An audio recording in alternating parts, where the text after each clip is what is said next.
one of the things we were always trying to figure out was, well, how much should you work?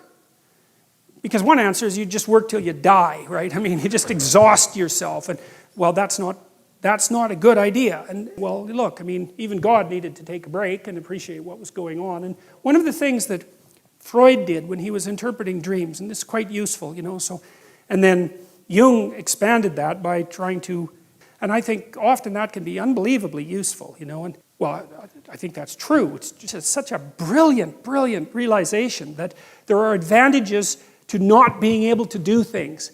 It's funny, you know, because that happened to Superman. It's like you lob a hydrogen bomb at him and he just brushes it off and like combs his hair, and that's the end of that. And I learned a lot of this from Jung, which in some sense is eternal. It stretches from the beginning of the time to the end of time. The world's a weird place, and I've seen some very strange things in my life. You know, and it has something to do with mystical experience, because there's a bodhisattva. It kind of looks like he has a hat, but that's not a hat. That's a whole bunch of bodhisattvas. Dostoevsky, for example, he had epilepsy, and that was really, I think, one of the things that made him a great author, because Dostoevsky would have this feeling that he was going to have an epileptic seizure, and he said that the feeling for him was that the world was opening up and he was becoming more and more and more enlightened, and he was just on the verge of grasping the essence of existence, and then he'd have an epileptic seizure. And for the subjective feeling was that much knowledge was just too much for him to bear.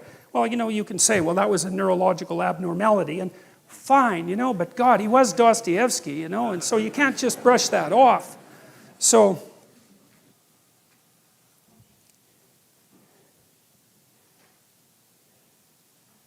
students ask me sometimes, why study history? It's like, well, because history is about you, that's why. It's like, history tells you who you are. And you know, you're pummeled down and people picked on you, and there's 50 things about you that are horrible, and you know, you've got a self-esteem problem, and you're sort of hunched over, and you've got all these problems, you know, and so this is why this thing that I've said to people has become this crazy internet meme, but that's to clean up your room. And and I learned this in part from Solzhenitsyn when he was trying to iron out his soul when he was in the Gulag. And of course, that's part of the reason that I'm talking about these biblical stories. And it's 9:30, so we're going to have to stop.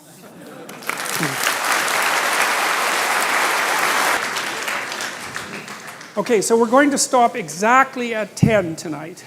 And besides, I'll be out of anything intelligent to say by that point, certainly. It's not because I'm not an admirer of intelligence, because hooray for intelligence, but... So, well, at least we got through one story, so that was good. So, yeah.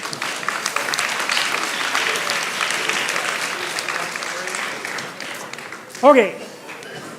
Let's give everyone like just a few seconds to settle down, and everyone who wants to leave can leave.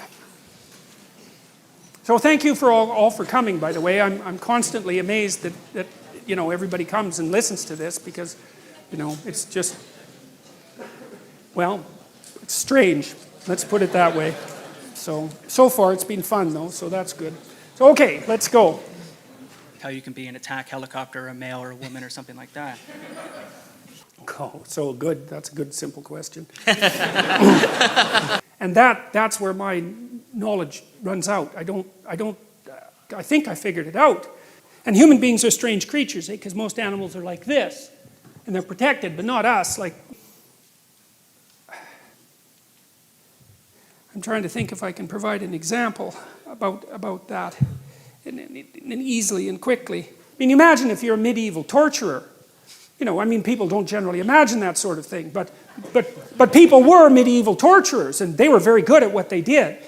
Like, you have a post on Quora in which you encourage all children to incur skateboarding injuries?